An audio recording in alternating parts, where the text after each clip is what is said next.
दूसरे से ही लड़ते आ रहे हैं और जीत हमेशा इंसानों की ही हुई। पर क्या हो अगर कुदरत ही इंसान के खिलाफ हो जाए? क्या इंसान कुदरत से जीत पाएगा? नामुमकिन। दोस्तों, ये series the last of us जो हम एक्सप्लेन करने वाले हैं, इस वक्त बस इसके 3 एपिसोड्स ही रिलीज हुए हैं। जैसे ही आगे के एपिसोड्स रिलीज होंगे आपको अपडेट्स मिलती रहेगी। इसके अलावा अगर आप हमारे चैनल पर नए हैं तो सब्सक्राइब कर दें। इस कहानी की शुरुआत होती है और हमें साल 1968 में हुआ एक टीवी इंटरव्यू दिखाया जाता है, जहां 2 काबिल डॉक्टर्स खतरनाक बीमारियों और वायरसेस के बारे में बात कर रहे थे जो पूरी दुनिया के इंसानों को नुकसान पहुंचा सकते हैं। खैर, यहाँ डॉक्टर न्यूमन इस कॉन्सेप्ट को बिल्कुल क्लियरली समझा देते हैं। जिस वायरस को इस कहानी में इस्तेमाल किया गया है वो हमारी असली दुनिया में एग्जिस्ट करता है। बस फर्क सिर्फ इतना है कि ये इंसेक्ट्स को अपना शिकार आसानी से बना लेता है और इंसानों के शरीर में ये आसानी से नहीं आ सकता। ये फंगल पैरासाइट है जो शरीर में घुसने के बाद सीधा दिमाग पर असर करता है और अपने होस्ट को एक ऐसी जगह ले जाता है जहां पर यह पैरासाइट जिंदा रह सके। ना ज्यादा गर्म जगह ना ज्यादा ठंडी। अगर आप इस फंगल इन्फेक्शन का रियल एग्जाम्पल देखना चाहते हैं तो बीबीसी की एक डॉक्यूमेंट्री में ये अच्छी तरह से दिखाया गया है कि कैसे ये होस्ट के शरीर पर काबू पा लेता है। हम डिस्क्रिप्शन में लिंक दे देंगे। खैर, जब ये पैरासाइट होस्ट के शरीर में चला जाता है और उसे पूरी तरह से अपने काबू में ले लेता है तो तब भी ये नहीं रुकता। ये अपनी ग्रोथ करता है, ये स्पोर्स छोड़ता है जिससे और इंसेक्ट्स भी इन्फेक्ट हो जाए और ऐसे करके ये फंगस कई जिंदगियों का खात्मा कर सकता है। अगर ये फंगल इन्फेक्शन इंसानों में फैल गया तो दुनिया का अंत तय है, क्योंकि इसका कोई इलाज नहीं।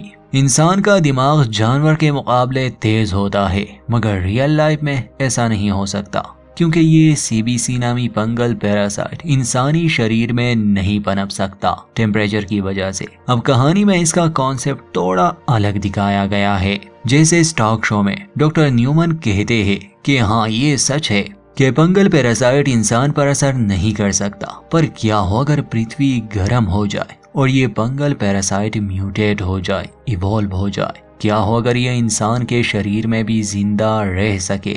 ये बात सबको डरा देती है, क्योंकि इसमें कोई शक नहीं कि ग्लोबल वार्मिंग की वजह से हर साल पृथ्वी गर्म हो रही है। Scene cut. अब यहाँ से कहानी 2003 की दिखाई गई है। शुरुआत होती है सेरा नामी लड़की से। सेरा अपने पिता जोल मिलर के साथ रहती है। आम दिनों की तरह वो ब्रेकफास्ट करते हैं। शुरुआती बातचीत और सीन से हम ये जान पाते हैं कि मिलर एक अच्छे पिता है। उसका अपनी बेटी सेरा से प्यार है और एक दूसरे का ख्याल रखते हैं। इन दिनों मिलर और उसका भाई टॉमी कंस्ट्रक्शन का काम कर रहे हैं। मिलर का आज बर्थडे है। सेरा अपने पिता से कहती है कि काम से वापस आते समय केक जरूर ले आना, मगर मिलर बर्थडे को लेकर इतना सीरियस नहीं था। मिलर सेरा को स्कूल छोड़ने वाला था, मगर कार में बैठने से पहले ही सेरा चुपके से ड्रॉवर से खराब घड़ी और कुछ पैसे ले लेती है। बाहर आते ही हमें इनके पड़ोसी भी दिखाए जाते हैं, जो एक ओल्ड कपल था। नैनी एक बुजुर्ग और बीमार औरत थी जो व्हीलचेयर पर होती थी। ना वो बात कर सकती थी ना चल सकती थी। उसके पति का नाम डैनी था और उनके यहाँ रहते थे आंट कोनी। तो डैनी अपने पड़ोसियों से बात करता है और सेरा से कहता है कि आंट कोनी चाहती है कि आज शाम तुम हमारे साथ रहो। मिलर अपनी बेटी से कहता है कि उनकी बात मानो। खैर, ना चाहते हुए भी सेरा उनसे वादा करके स्कूल चली जाती है। मिलर और टॉमी अपने काम पर। स्कूल से वापस आते समय सेरा सीधा घर नहीं आती, बल्कि एक घड़ी सांस की दुकान पर जाती है और जो खराब घड़ी वो लाई थी वो उसे $20 में रिपेयर करवाती है। इसी बीच उस घड़ी सांस की पत्नी घबराई हुई हालत में आती है। अपने पति से कहती है कि हमें दुकान बंद करनी होगी।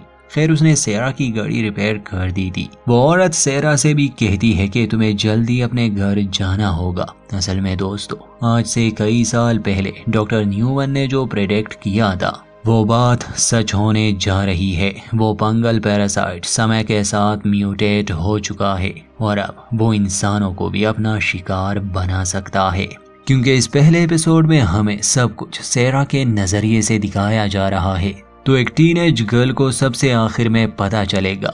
उस गड़ी सांस की पत्नी का ये अजीब सा बर्ताव देखकर सेरा कंफ्यूज हो जाती है, बल्कि आज सुबह से ही वो अजीब सा फील कर रही थी। खैर कुछ देर बाद ही वो फाइटर जेट्स को देखती है। सेरा को कोई अंदाजा नहीं था कि दुनिया में क्या होने जा रहा है। स्कूल के बाद वो आंट कोनी यानी अपने पड़ोसी के यहाँ जाती है, उनके साथ टाइम बिताती है। वापस आने से कुछ देर पहले ही हम ऑडियंस को दिखाया जाता है कि व्हील चेयर वाली नैनी उस फंगल पैरासाइट का शिकार हो चुकी है। हालांकि उस समय ना तो सेरा ना ही आंट कोनी का ध्यान उस पर जाता है, मगर उनके यहाँ जो डॉग था वो अजीब तरीके से नैनी को देख रहा था।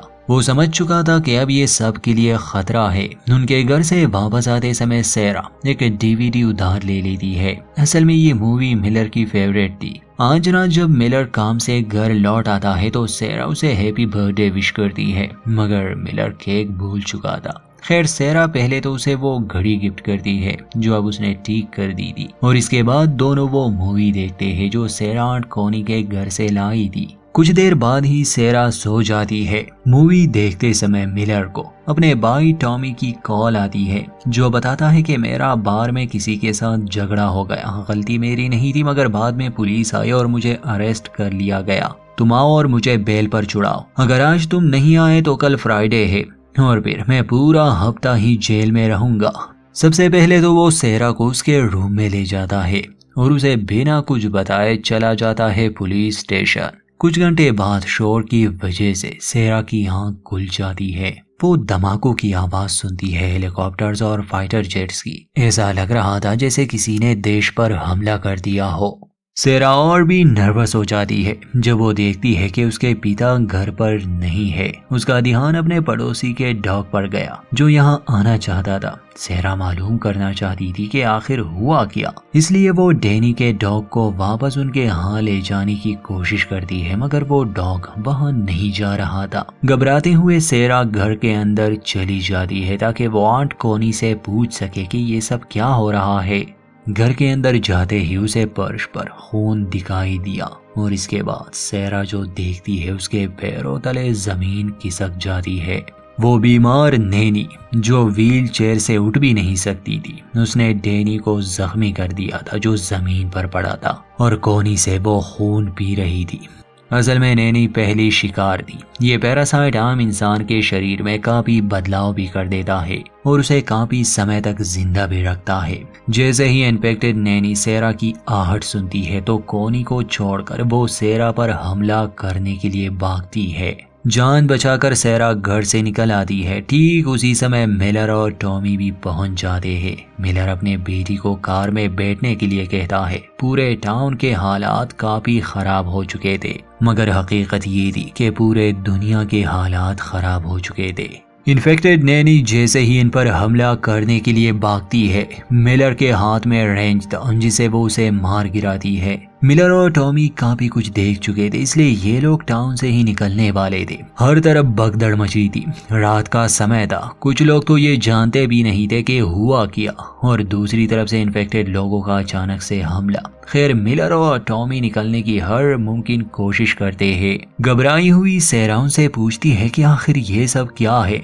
मिलर बताता है कि हमें नहीं पता, पर हो सकता है ये किसी तरह की बीमारी है। सेरा पूछती है कि क्या ये किसी दूसरे देश की तरफ से हमला है, मगर ये लोग श्योर नहीं थे।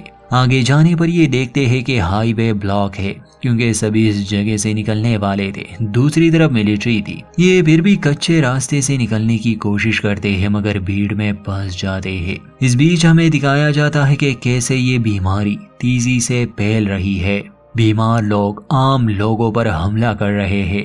देखते ही देखते पास ही एक पैसेंजर प्लेन क्रैश हो गया, जिसकी वजह से इन लोगों की गाड़ी भी उलट गई। कुछ देर बाद जब सेरा को होश आता है तो उसके पिता उसे कार से बाहर निकाल लेते हैं, मगर अब हर तरफ इन्फेक्टेड लोग थे, इसलिए इन्हें एहतियात करनी थी। सेरा चल नहीं पा रही थी, इसलिए मिलर उसे गोद में उठा लेता है। एक जगह टॉमी फंस गया। उसके पास गन थी। वो कहता है कि तुम लोग जाओ, निकलो यहाँ से। मैं कोई ना कोई रास्ता ढूंढ लूंगा। सेरा को लिए मिलर अब एक गली से गुजर रहा था तो उसका सामना बीमार लोगों से होता है, जिसमें से एक इन्हें देख लेता है। अब मिलर सेरा को लिए उससे भागने लगा। भागते भागते गोली चलती है और वो इन्फेक्टेड आदमी वही ढेर हो जाता है। मिलर और सेरा देखते हैं कि ये मिलिट्री वाला था जिसने इनकी मदद की। मिलर उसे बताता है कि हम बीमार नहीं है, ये मेरी बेटी है और एक्सीडेंट के कारण इसे चोट आई। पहले तो वो